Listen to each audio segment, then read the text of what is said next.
जो लोग सिर्फ पढ़ते हैं ना, ये वो वही लोग हैं जो चेंज में भरोसा नहीं करते, जिनकी बॉडी अकड़ जाती है, जो छोटे से भी फोर्स में मुड़ते नहीं, टूट जाते। ये मेटाफोरिकली बोल रहा हूँ मैं।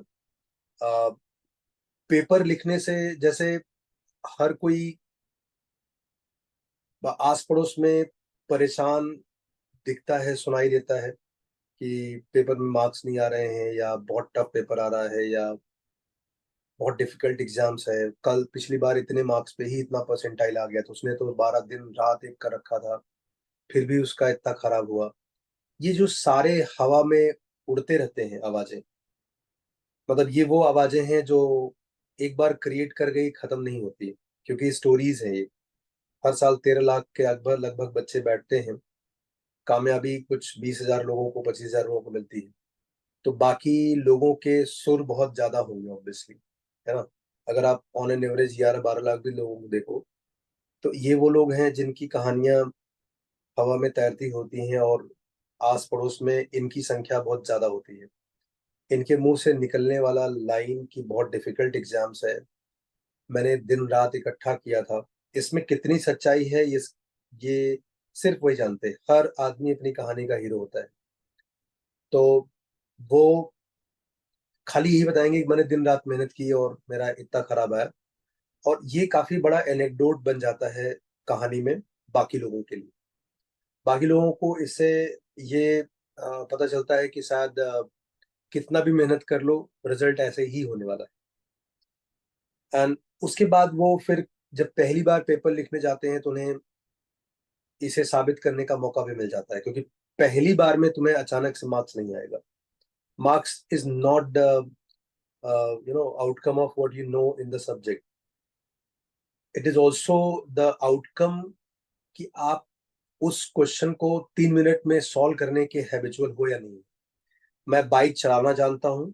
मैं बाइक 120 की स्पीड पे, मैं नहीं मानता ऐसे चलाना चाहिए किसी को, 120 की स्पीड पे चलाना चाहता हूँ। दोनों में बहुत फर्क है ना। सेम ब्रेक, सेम मैं, सेम रोड, बट उसके जो आउटकम्स होंगे वो बहुत डिफरेंट होंगे। ब्रेक अप्लाई करने पर 30 की स्पीड में और 120 की स्पीड में बहुत ही अलग आउटकम होंगे। तो अगर मैं पहले वाले में खुश हूँ 30 की स्पीड पे चला करके, और मैं बोलूंगा मैं 120 में भी वैसे ही कर सकता हूँ, तो हल्का सा body change will cost me heavy. तो सिमिलरली सिर्फ पढ़ाई करने से प्रोक्रेस्टिनेशन बढ़ता है, और ये जो 15 लाख, 20 लाख, इनकी संख्या एक्यूमुलेट हो रही ना, इनकी इन इन सभी की जो निकलने वाली आवाजें हैं, जो हवा में तैर रही होती हैं, हमें नहीं लगता कि हमने इनको सुना है या ये हमारी ही है। धीरे धीरे हम उन्हीं में से एक बन जाते हैं, और टेस्ट नहीं लिखने के और बड़े रीजन बनते जाते हैं। लेकिन जब आप एक्चुअल पेपर्स लिखते हो, तो आपको पहली पेपर लिखने में तुमने भी बड़े नाटक किए थे, बहुत नौटंकी कर रहे थे कि आप पता नहीं क्या होगा। बट हर पेपर के बाद आपको ये भरोसा जग जाता है कि क्वेश्चन अच्छे आते हैं। सारे अच्छे थोड़ो ना आते हैं। जैसे आज तुम लोग जिस लाइंस को बोल रहे थे, तुम्हें नहीं पता, लेकिन मुझे बहुत खुशी थी कि मैट्राइसिस में ऐसे क्वेश्चन आते हैं, एरिया में ऐसे आते ही हैं, और फंक्शनल एनालिसिस वाला ऐसा होता ही है, ग्रामर रूल आता ही है। मतलब now you guys have many story to say, कि बहुत ऑब्वियस है कि ये चीज आता ही है। It's not looking foreign for you. ये काफी मोटिवेटिंग है। यहां तक पहुंचना ये कोई टेबलेट का कमाल नहीं है।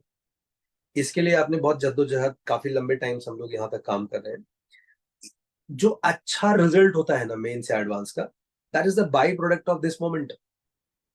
तो पेपर लिखने के ये फायदे हैं। यही मैं सुनना चाहता था, यही मैं जानना चाहता था। तो तुम लोग जितनी ईमानदारी से पेपर लिख रहे हो, लिखते रहो। बहुत मजे आएंगे अभी, बहुत मजे आएंगे। आई am so happy, so excited. और 2023 एंड 24 खत्म होने के बाद, जब आप इन सभी पेपर्स को रिव्यू कर रहे होगे, जब पूरी दुनिया इस संकट में होगी कि इतने सारे पेपर बचे हैं, कैसे करेंगे, उस समय आप लोग रिव्यू कर रहे होगे। एंड उस समय आप लोग प्लानिंग कर रहे होगे कि किसी क्लासेस के टेस्ट देना, नहीं देना। You it will be your choice, और you will be literally having fun. In those test. अभी भी अपने पास बहुत लंबा टाइम है। जैसे कल एक बच्चे का केवल 7 क्वेश्चन करेक्ट हुआ, उसको धमकाया, आज उसको 50 नंबर आए। धमकाने से नहीं, रात में उसने आकर काम भी किया। He took corrective measures. तो these are the benefits of this ना, और these are the recent papers. तो तुम्हें पता है कि ये ऐसा नहीं कि 2005 का करवा रहा हूं। Recently what kind of question they have been asking, you know that now. तो आपको ये भी गेज करने का मौका मिलता है कि जो उन्हें चाहिए और जो हम कर रहे हैं, दोनों अलाइंड है, कोई मिसमैच नहीं। Understood? Yes sir. Hmm. Sir तो मैं और एक और फायदा है कि जैसे हर चैप्टर का अगर हम लोग टेस्ट नहीं लिख रहे होते तो हम लोग नोट्स खोल के पूरा रिवीजन करते, तो उसमें पता नहीं चलता कौन सा वीक है कौन सा स्ट्रांग है। इससे ये भी पता चल रहा है और दूसरा रिवीजन भी होता रह रहा है हर दिन अलग अलग टॉपिक का। कल बायनोमियल का एक प्रोफाइल ऐसे कैजुअली बता दिया, सेम ही प्रोफाइल आज भी है। Yes sir. तो धीरे धीरे ना ये सब जो कॉन्फिडेंस नाम का वर्ड है ना, ये आपकी कोशिकाओं में घुस जाएगा, बस जाएगा। ये एक दिन में या इनहेरिट नहीं कर सकते आप। ये धीरे धीरे ऐसे ही आता है। तो मैं तो आई एम ऑन क्लाउड 9, हर बार की तरह इस बार भी थोड़ा बेहतर वर्जन है ये।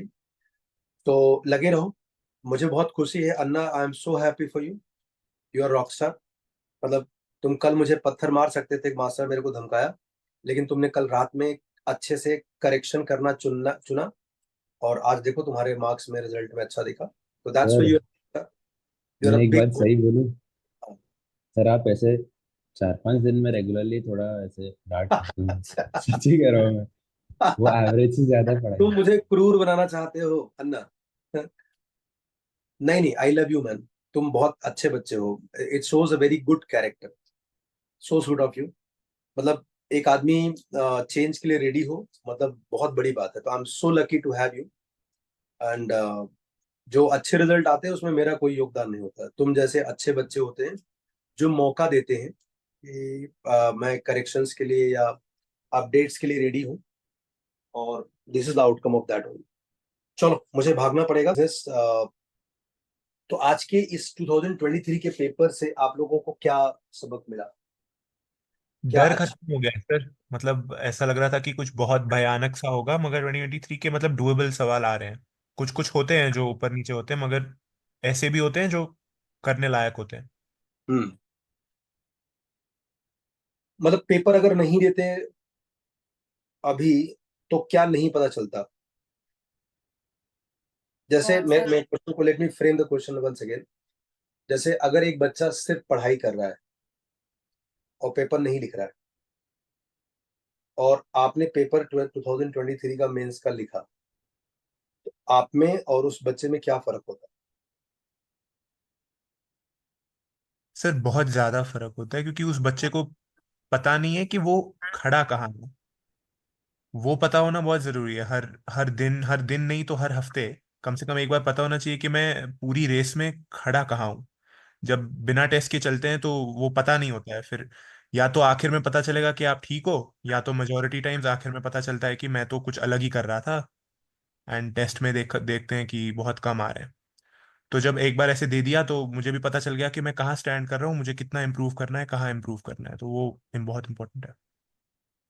तो बेंचमार्किंग हो गई, फिर ये भी कोई क्वेश्चंस एग्जाम में कैसे अप्रोच करना है, क्योंकि हम बहुत सारे मेथड सीखते हैं। थ्योरी में तो वो कुछ कर रहा होगा, एग्जाम में उसे समझ में आएगा कि उसे क्या यूज करना है। और बहुत टाइम आप टेस्ट देके क्वेश्चंस आपको रिपीटेड दिखते हैं, तो उससे आपकी स्पीड बढ़ जाती है।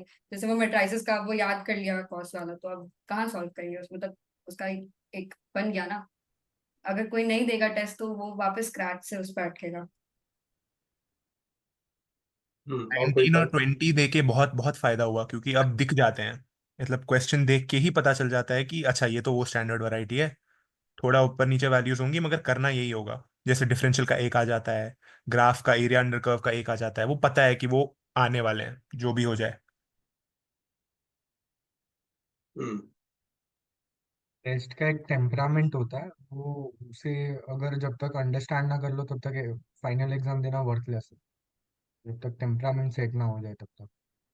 मैंने बहुत सारे मेरे अपने ही पीयर्स में देखा है जो शायद 11th या 12th में उतने अच्छे नहीं थे, लेकिन उनके टेस्ट का इतना अच्छा टेम्परामेंट था कि एडवांस में उन्होंने ऐसी ऐसी रैंक्स मारी कि जो उनसे बेटर लाते थे, जो पेस में फर्स्ट सेकंड रैंक से आते थे, वो कहीं और बैठे और ये कहीं और बैठे। तो उन 3 घंटों में टेम्परामेंट मेंटेन करना बहुत जरूरी है।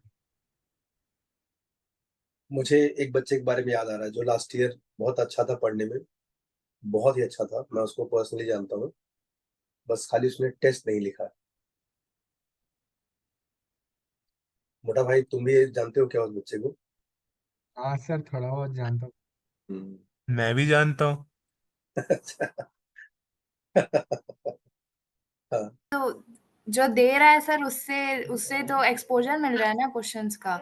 एक तो टेस्ट के फॉर्मेट में क्वेश्चन लिखने की प्रैक्टिस हो रही है, क्योंकि वो टफ क्वेश्चन ऐसे अगर बिना टाइम लिमिट के करेंगे तो 15-20 मिनट में एक क्वेश्चन होगा, तो लगेगा कि एग्जाम में भी हो ही जाएगा। बट टेस्ट के फॉर्मेट में देने से ये अच्छा है कि वहां पर जैसे पता है कि 5 मिनट दिया, 5 मिनट में नहीं हुआ, तो ये पता चल गई कि नहीं एग्जाम में भी नहीं होगा, तो प्रैक्टिस करके ठीक कर सकते हैं उसको।